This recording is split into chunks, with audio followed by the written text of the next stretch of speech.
اپنے لیے حلال روزی کا انتظام کریں. یہ سب چیزیں مسئلے ہیں کہ اس کے ساتھ ساتھ ہی ہمارے جیسے کہتے ہیں ایک پیرالل اسٹریم چلتی ہے, ایک ساتھ میں ہماری چیز یہ چلے کہ ہمیں جہاں بھی موقع ملے وہاں ہم اس موقع کو نہ کھوئیں اور خیر کے کاموں میں جوڑے رہیں, اور ایک دوسرے کو اگر دیکھیں تو خیر کے نقطۂ نظر سے دیکھیں کہ اچھا کسی نے اتنا اچھے کام کر لیے تو میں اس سے اور اچھا کرتا ہوں, اور اس میں بھی کوئی نیگیٹیوٹی نہیں آنی چاہیے کہ اس شخص سے کوئی ہمیں تکلیف نہ ہو, حسد نہ ہو کہ اچھا اس نے اتنے اچھے کام کر لیے میں نے کیوں نہیں کیے, بلکہ میں اس سے تحریک پاؤں, وہ میرے لیے ایک موٹیویشن بنے. کیونکہ دیکھیے ایک ہی چیز کو آپ نیگیٹو بھی لے سکتے ہیں, پازیٹیو بھی لے سکتے ہیں. جو مسلمان ہے قرآن کو سمجھتا ہے وہ کسی بھی چیز کا نیگیٹو پہلو دیکھ ہی نہیں سکتا, بلکہ اس کو وہ پیچھے ڈال دے گا, ریجیکٹ کر دے گا, اور اس میں سے پازیٹیوٹی نکال کے لے کے آئے گا. یعنی اس کو ہم اس طرح کہہ سکتے ہیں کہ جو اللہ کی بندگی میں ہوتے ہیں, مسلمان ہوتے ہیں, یعنی قرآن کو پورا سمجھے ہوئے ہوتے ہیں, قرآن کا فلسفہ, قرآن کی ہدایت ان کے ذہن میں ہوتی ہے, وہ نیگیٹیوٹی میں سے بھی پازیٹیوٹی نکال لیتے ہیں, نیگیٹو سچویشن سے پازیٹیو سچویشن کو لے آتے ہیں, کھینچ کے نکال لیتے ہیں. تو یہاں یہ خیال رکھنا ہے ہمیں کہ ہمیں کبھی بھی مسابقے میں یا کمپٹیشن میں نیگیٹو احساسات نہیں آنے چاہیے. بہت اچھی بات ہے اگر آپ اپنے اللہ کے احکامات کے دائرے میں رہتے ہوئے فضول خرچی کیے بنا, دکھاوا اور شوبازی کیے بنا اگر اپنی زندگی کو پرسکون اور آرام دہ بنانا چاہتے ہیں اپنے لیے اور اپنے خاندان کے لیے, تو بالکل مناسب ہے, جائز ہے, اور یہ آپ کا ایک طرح سے اپنی ذمہ داریوں کا حق ادا کرنا ہوگا کہ آپ اپنے اہل خانہ کو ایک پرسکون اور اچھی زندگی دے رہے ہیں. لیکن ان چیزوں کے لیے مسابقت کری جائے, اس سے بہتر یہ ہے کہ ہم کمپٹیشن اس چیز میں کریں کہ ہم اچھے کام اور کس طرح کر سکیں. تو میں نے اس میں تھوڑا تفصیل سے اس لیے گیا کہ یہ ایک اہم نقطہ ہے کہ ہمارے اورینٹیشن کیا ہو, ہمارا رخ کیا ہو, کیونکہ جو شروع میں بات کہی گئی نا کہ ہر ایک کی ایک سمت ہے اور وہ اسی کی طرف مڑتا ہی نہیں, اپنے اورینٹیشن کی طرف ہی وہ جاتا ہے. تو اس اورینٹیشن کو ہمیں درست کرنا ہے, اور ایک طرح سے میں یہ کہہ سکتا ہوں کہ ایک مسلمان کو ملٹی اورینٹیڈ ہونا چاہیے, کیونکہ اسے نہ دنیا چھوڑنی ہے نہ آخرت چھوڑنی ہے. ہم اللہ سے دعا بھی یہ کرتے ہیں کہ ہمیں دنیا میں بھی اچھے دے اور آخرت میں بھی اچھا دے. تو اس کے لیے ملٹی اورینٹیشن ہوگا کہ ہمیں دنیا میں حصول علم بھی ہے, ہمیں معاش کی بھی جد و جہد کرنی ہے, اپنے خاندان کو سکون سے بھی رکھنا ہے اللہ کی دی ہوئی حدود کے اندر, اور ساتھ ہی ہمارے ہاں مستقل ایک خیر کا پہلو چلتا رہے کہ جہاں گنجائش ہو, جہاں موقع ہو, چاہے اپنے خرچے میں سے کچھ کاٹنا پڑے, چاہے اپنے وقت سے کچھ نکالنا پڑے وقت, لیکن خیر میں ہم جٹے رہیں. چلیے آگے چلتے ہیں. یہ یقیناً بڑی اہم بات ہے کہ اگر خیر کی طرف ہم سبقت لے جاتے ہیں اور کمپٹیشن خیر کے لیے ہوتا ہے تو اسے اپنی زندگی بہرحال سکون والی بن جاتی ہے. بے شک. اور دیکھیے پھر میں اس بات کو اور یہ عرض کروں کہ نہ صرف سکون کی بن جاتی ہے بلکہ اس سے جو نفس کی اصلاح ہوتی ہے, جو نفس کی گروتھ ہوتی ہے, تو یعنی قدم با قدم ہم اس قلب سلیم کی طرف بڑھنے لگتے ہیں, یعنی اپنے قلب کو قلب سلیم بنانے میں لگے رہتے ہیں, کیونکہ یہ عمل صالح کا ایک حصہ ہے. کیونکہ اسے ہمیشہ ذہن میں رکھنا چاہیے کہ یہ جو ایک اندر میٹر چل رہا ہے, جس طرح جن لوگوں کو پیس میکر لگ جاتا ہے وہ اس کا خیال رکھتے ہیں, تو اسی طرح یہ ہمارے ہاں جو قلب ہے ہمارا, ہمارے ہر اچھے برے کام سے اس پہ نیگیٹو و پازیٹیوٹی آتی ہے, جس کو اس طرح کہا جاتا ہے کہ صاحب اس پہ کالا دھبا لگتا ہے, وہ کالا دھبا صاف ہو جاتا ہے. تو اس نفس کی اصلاح, اس نفس کی گروتھ روز کی روز بیسس پہ ہمارے لیے بہت ضروری ہے. اس لیے خیر مستقل چلتی رہے تاکہ نفس کی گروتھ مستقل ہوتی رہے. چلیں.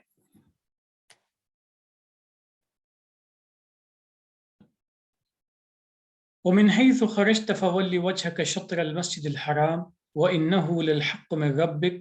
وما الله بغافل عما تعملون. جہاں کہیں سے نکلو پس مسجد حرام کی سمت ہی اپنا رخ کرو, اور وہ تمہارے پالنے والے کی طرف سے بھیجا ہوا سچ ہے, اور جو کچھ تم لوگ کرتے ہو اللہ اس سے غافل نہیں ہے. قرآن مجید میں کہیں بات اشارے میں کہی گئی ہے, کہیں کنائے میں کہی گئی ہے, کہیں استعارے کا استعمال کیا گیا ہے, اور کئی مرتبہ ہم دیکھتے ہیں چیزیں براہ راست بھی سامنے رکھی جاتی ہیں. اب ایک چیز ہے, مختلف انبیاء کی دعوت جس کا ذکر قرآن مجید میں ہے,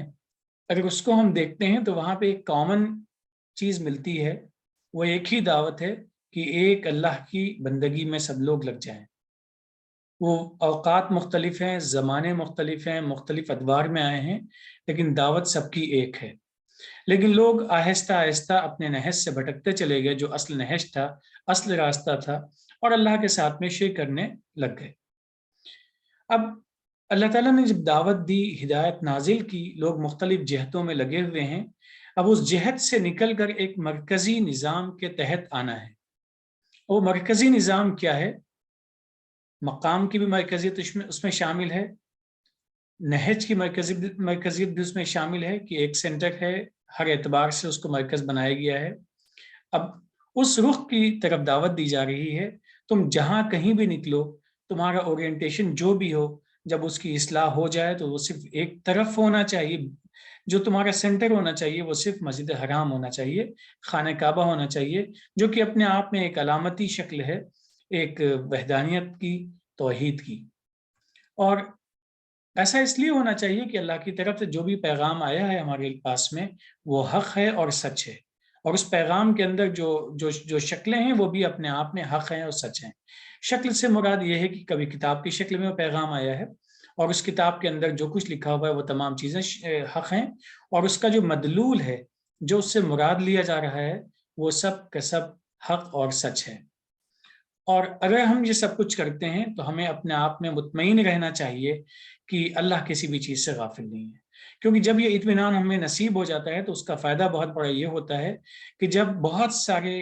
جو ایکسٹرنل فیکٹرز ہوتے ہیں جو ہمیں حق سے نکال کر ناحق کی طرف لے جانے کی کوشش کرتے ہیں، اس پریشر سے ہم اپنے آپ کو بچا لیتے ہیں، کیونکہ ہم اس بات کو محسوس کرتے ہیں کہ اللہ تعالیٰ ہمیں بھی دیکھ رہا ہے، انہیں بھی دیکھ رہا ہے۔ لیکن جیسے ہی یہ احساس ہمیں کم ہونے لگتا ہے،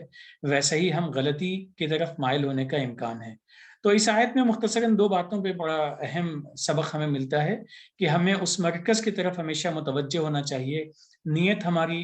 ایک طرف ہونی چاہیے، اور ساتھ ہی ساتھ میں ہر وقت یہ ذہن میں بات رہنی چاہیے کہ ہم جو کچھ کر رہے ہیں اور جو تکلیفیں ہماری زندگی میں آ بھی رہی ہیں یا جو یہ ہم کرنا چاہتے ہیں، ان تمام چیزوں کا علم اللہ رب العزت کو ہے۔ جی میرے خیال میں اگلی آیت بھی لے لیں کیونکہ وہ اسی سے متعلق ہے، پھر میں اس پہ کچھ گفتگو کروں گا انشاءاللہ۔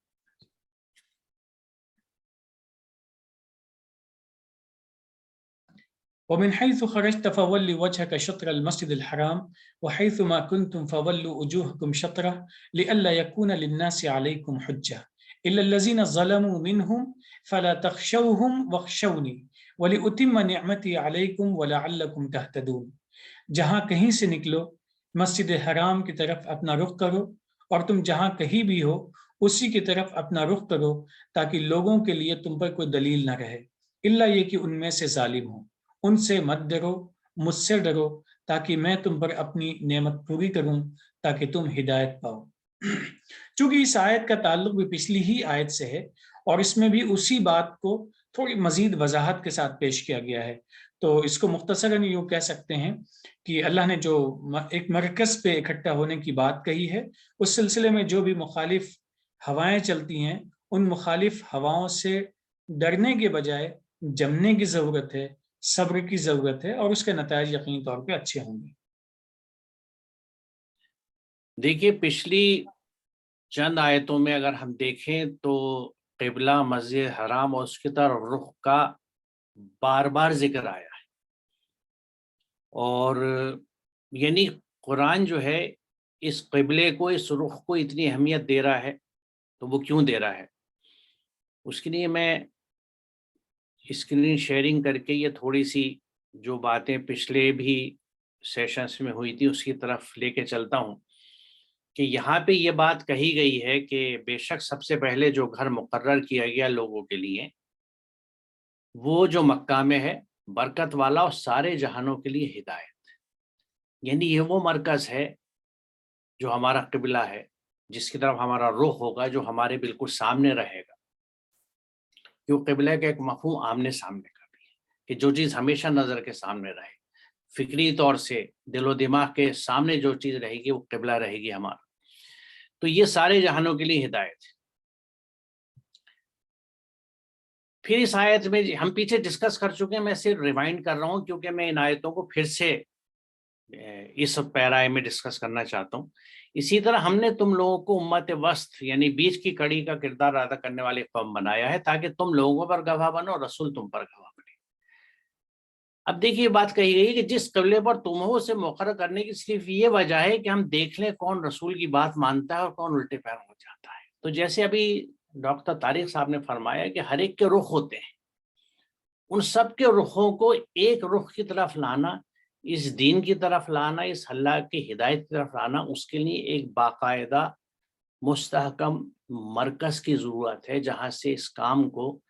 نہ صرف یہ کہ کنٹرول کیا جائے بلکہ اس کا نظم بھی کیا جائے کہ ہاؤ ٹو اپروچ اٹ، اس کو کیسے کیا جا سکتا ہے۔ اور یقیناً یہ کام مشکل ہوتا ہے، اس لیے یہ بات کہی گئی ہے کہ ان لوگوں کو چھوڑ کر جو اللہ کی ہدایت پر تھے سب کے لیے بڑی بات مشکل تھی۔ اور اس اگلے حصے میں جو کہا جا رہا ہے کہ جو تم ایمان لائے ہو اللہ اسے ضائع نہیں کرے گا، یہاں پھر اس کی اہمیت بتائی جاتی ہے مرکز کی، قبلہ کی، کہ اگر اس ایک کی طرف تمہارا اورینٹیشن نہیں آتا تو گویا وہ ایمان کے استحکام کی بات ہی نہ ہوتی۔ تو جو آپ ایمان لائے ہیں اور اس کے لیے آپ نے جو محنت کی ہے اور کر رہے ہیں، اللہ اسے ضائع نہیں کرے گا بلکہ آپ کو ایک مرکز سے، ایک ڈائریکشن سے واپس کر دے گا ہمیشہ کے لیے، تاکہ وہاں سے آپ کو مختلف اوقات پہ ہدایت ملتی رہیں اور ایک سلسلہ چلے۔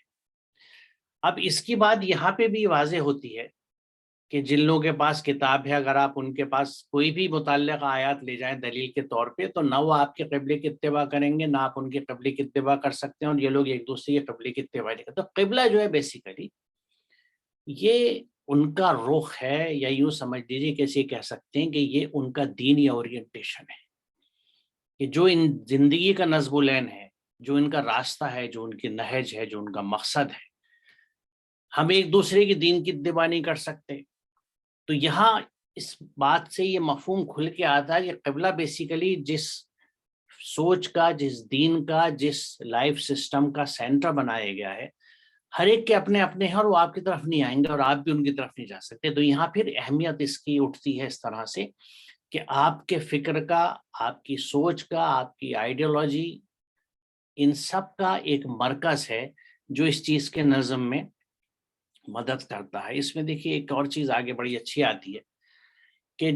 جب ہم نے گھر کو یعنی خانہ کعبہ کو لوگوں کے اجتماع اور امن کی جگہ بنایا، پچھلی آیت میں جہاں یہ کہا گیا تھا یہ برکت کی جگہ ہے، وہاں یہ کہا گیا ہے، اللہ تعالیٰ نے کہا کہ سارے جہاں کے لیے ہدایت کی جگہ ہوگی،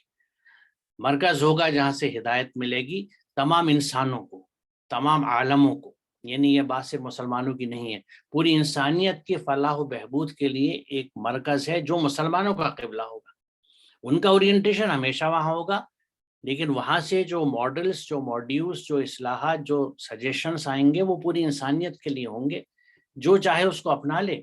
جو چاہے نہ اپنائے، جو اپنائے گا اس سے فائدہ ہوگا۔ اگر ایمان والا ہوگا، مسلم ہوگا، تو دنیا اور آخرت دونوں میں ہوگا، اور اگر مسلم نہیں ہوگا تو دنیا میں ضرور فائدہ ہوگا، کیونکہ اللہ کے فارمولے جو ہیں وہ کارآمد ہیں دنیا کے لیے بھی اور آخرت کے لیے بھی۔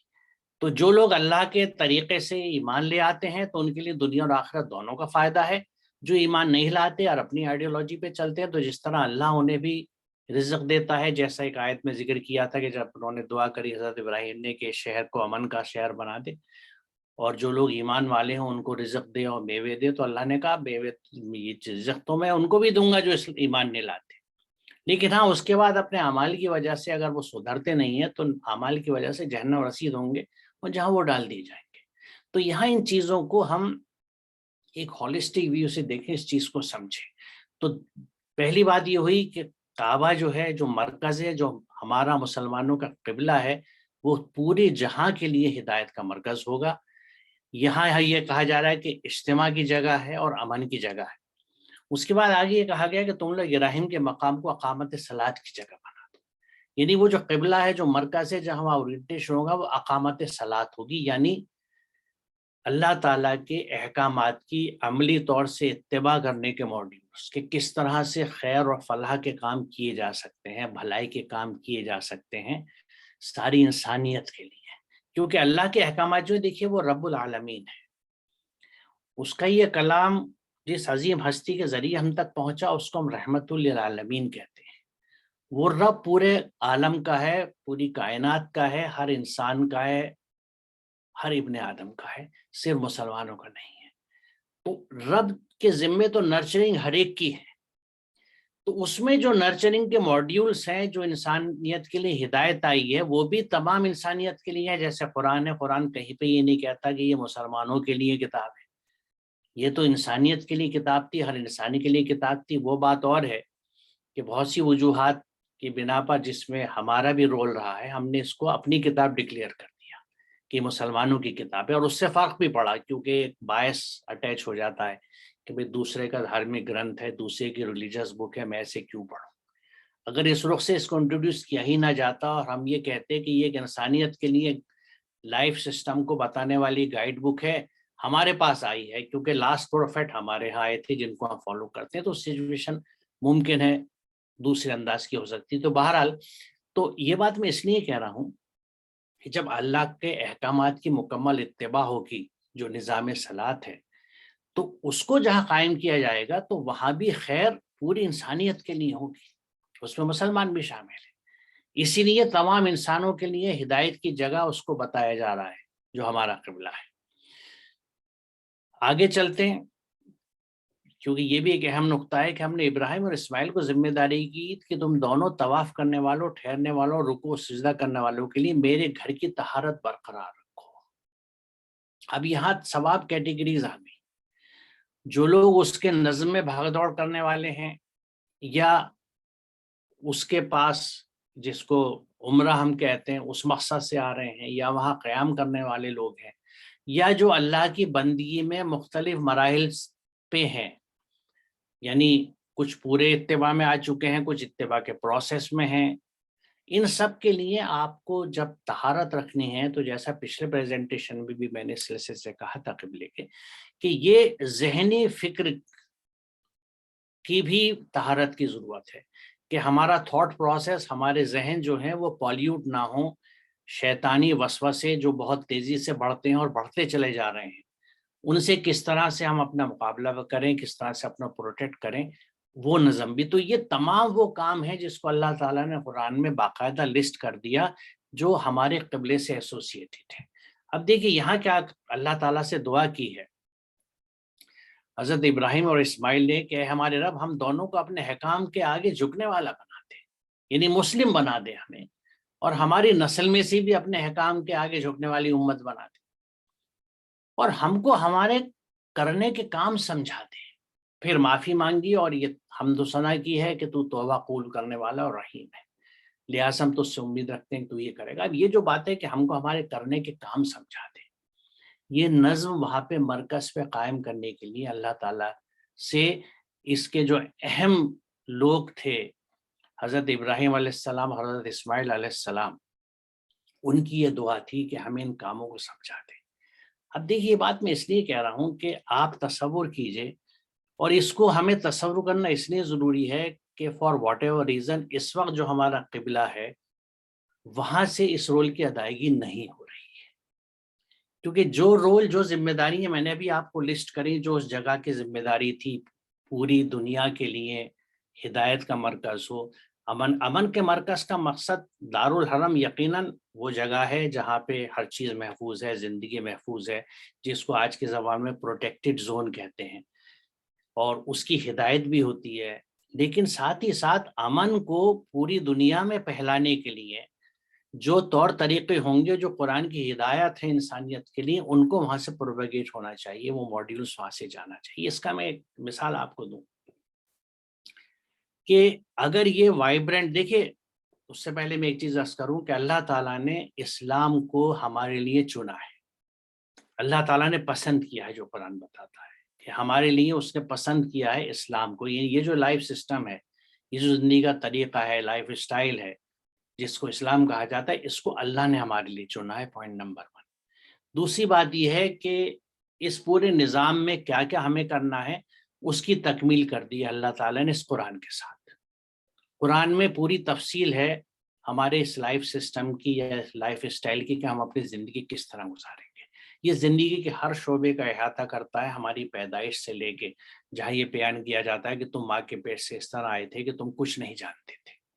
اس کے بعد ان نعمتوں کا ذکر ہے کہ تمہیں ہم نے آنکھیں دی، کان دیے، سوچنے والے دل دیے، تاکہ تم چاروں طرف کی دنیا کو پہچانو، حق کو پہچانو، رب کو پہچانو، اس کی عظمت کو سمجھو اور اس کی بندگی میں آؤ۔ یہ پورا سلسلہ ہے اور جو مرنے کے وقت تک جاری رہتا ہے۔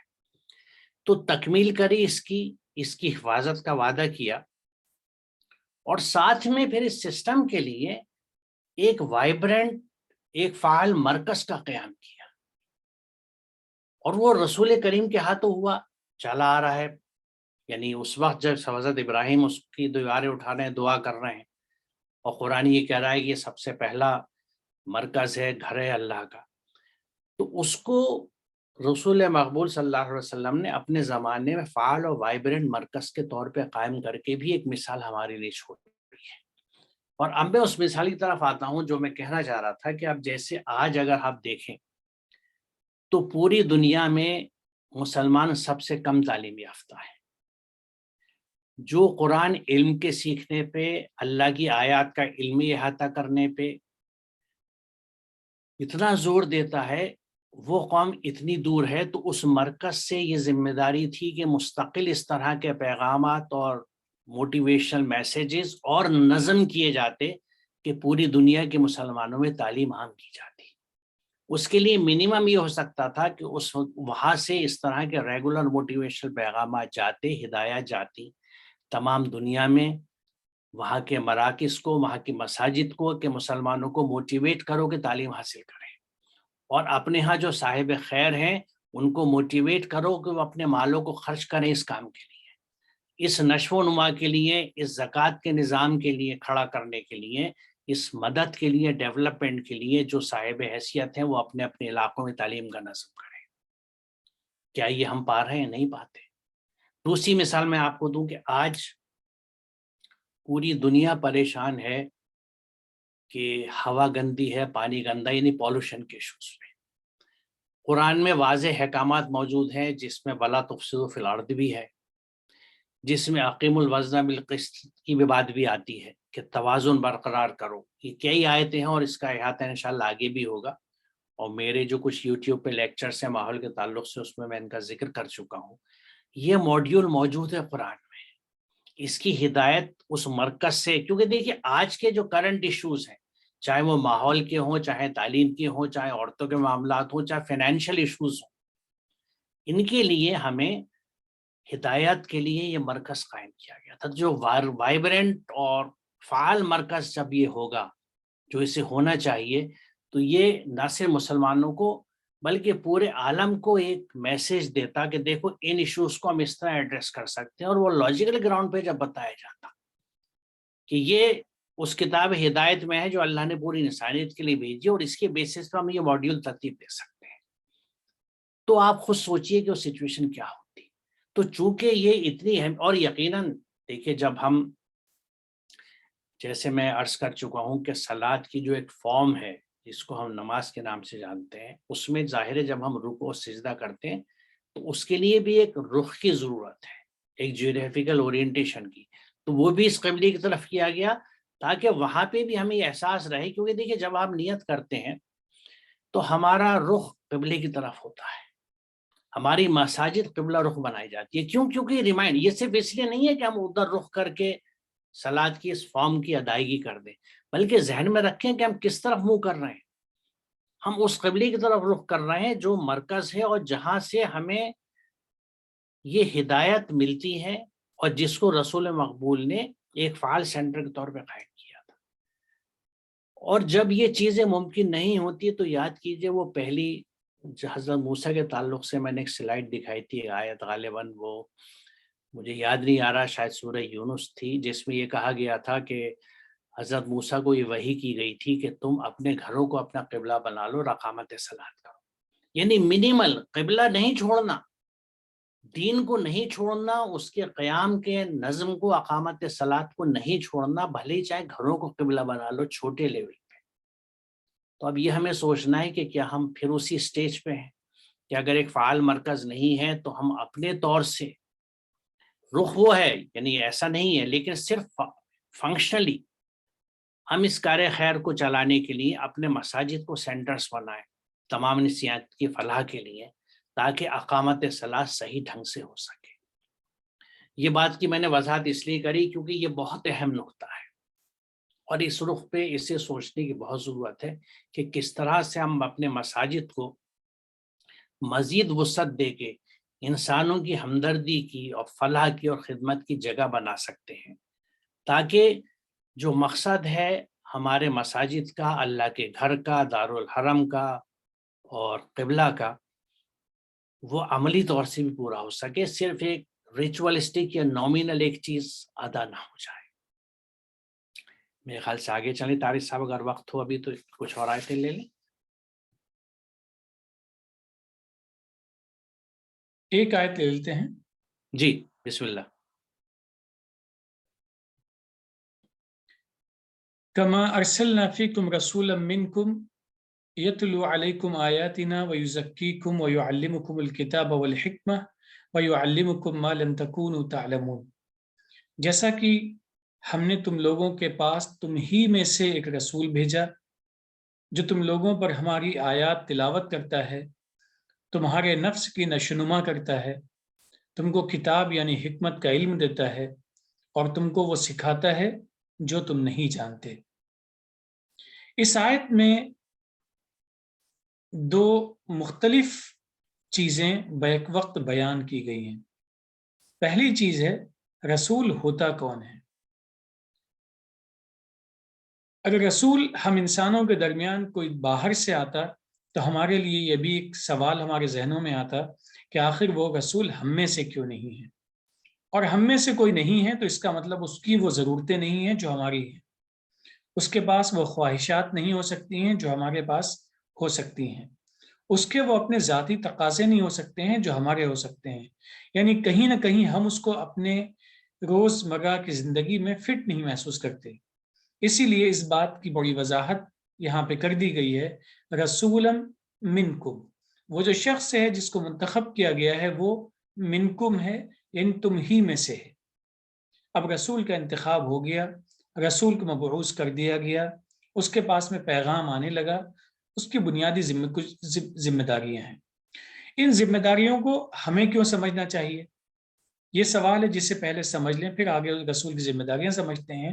یہ ذمہ داریاں ہمیں اس لیے سمجھنا ضروری ہے کیونکہ جب ختم نبوت ہو چکا، رسول پہ جو کتاب نازل ہونی ہے، آخری پیغام آ چکا ہے، اب اس کے بعد اس پیغام کو جو بھی لوگ سمجھتے ہیں، جو ایمان رکھتے ہیں، ان کی کیا ذمہ داریاں ہوں گی، وہ ذمہ داریاں بھی یہاں پہ بیان کر دی گئی ہیں۔ صرف ہم ان ذمہ داریوں کو ترجمے کے ساتھ گنوا دیتے ہیں۔ پہلی چیز ہے یتلو علیکم آیاتنا، وہ تم لوگوں پر ہماری آیات تلاوت کرتا ہے۔ تلاوت کے معنی میں سے ایک یہ بھی ہے پڑھ کے بھی سناتا ہے اور عملی شکل میں بھی پیش کرتا ہے، دونوں چیزیں اس میں آتی ہیں، کیونکہ تلاوت اتباع بھی ہے، تلاوت پڑھنا بھی ہے۔ دوسری چیز نشوونما کرتا ہے تمہارے نفس کی، یعنی نفس کو پاک صاف کرتا ہے، تزکیہ کرتا ہے، اور اس تزکیے کے نتیجے میں جب تزکیہ ہوتا ہے تو خود بخود اس میں گروتھ شروع ہو جاتی ہے۔ تیسری چیز کتاب جو نازل ہوئی ہے اس کو واضح کرتا ہے، ایکسپلین کرتا ہے، اس میں جو لکھی ہوئی حکمت ہے وہ بتاتا ہے، اور ساتھ ہی ساتھ وہ یہ بھی بتاتا ہے زندگی کے جو مختلف مراحل ہوتے ہیں، زندگی کے مسائل ہوتے ہیں، قرآن کی روشنی میں ان کو بھی واضح کرتا چلا جاتا ہے۔ تو یہ بنیادی کام ہے جو رسول کے ذمے کیے گئے۔ اب رسول اور رسول کے اوپر جو کتاب نازل ہوئی ہے اس پر جو لوگ ایمان لاتے ہیں ان کی بھی ذمہ داری ہے کہ ان چیزوں کو اپنائیں اور اپنی زندگی میں اپلائی کریں۔ جی بہت اچھی آپ نے یہ بات، یعنی منکم والا پہلو جو ہے یہ بہت اہم ہے، کیونکہ اس چیز کو اگر ہم نہیں سمجھتے تو بہت سی ہمارے ہاں، یعنی مجھے اجازت دیں اس لفظ استعمال کرنے کی، کہانیاں جنم لے لیتی ہیں۔ تو یہ بہت اہم نقطہ تھا جس کی آپ نے وضاحت کری۔ میں صرف ایک نقطے پہ یہاں فوکس کروں گا کہ آیت کی تلاوت اور نفس کی نشو و نما کا تعلق جو ہے یا تزکیے کی، تطہیر کی، وہ اس طرح سے ہے کہ جیسا ڈاکٹر طارق صاحب نے فرمایا کہ تلاوت میں پڑھ کے سمجھ کے عمل کرنے کا مفہوم ہے۔ قرأت محض پڑھنا ہے، تلاوت ہے پڑھنا سمجھ کے تاکہ عمل کر سکے۔ تو رسول جو ہے وہ پڑھ کے بھی سناتے ہیں اور خود بھی عمل کر کے دکھاتے ہیں، جو رسول اللہ کی سیرت پاک میں ہمیں نظر آتا ہے کہ پوری زندگی ان کی قرآن پہ عمل میں تھی، یعنی ہم یہ کہہ سکتے ہیں کہ he was Quran in action. قرآن پہ پورا انہوں نے عمل کر کے دکھا دیا ایک انسان کے طور سے، ایک انسانیت کی حیثیت سے. تو یہی چیز جب ہم کرتے ہیں، قرآن کو سمجھ کے اس پہ عمل کرتے ہیں، تو اس سے خود ہماری تطہیر بھی ہوتی ہے اور ہماری نفس کی نشو و نما بھی ہوتی ہے. کسی کے دوسرے کے محض سنانے کے اور ہمارے سننے کے عمل سے یہ تطہیر مکمل نہیں ہو سکتی. اس میں عمل کا پہلو لازمن ہے. یعنی اگر کسی نے مجھے قرآن سنایا اور میں نے سن لیا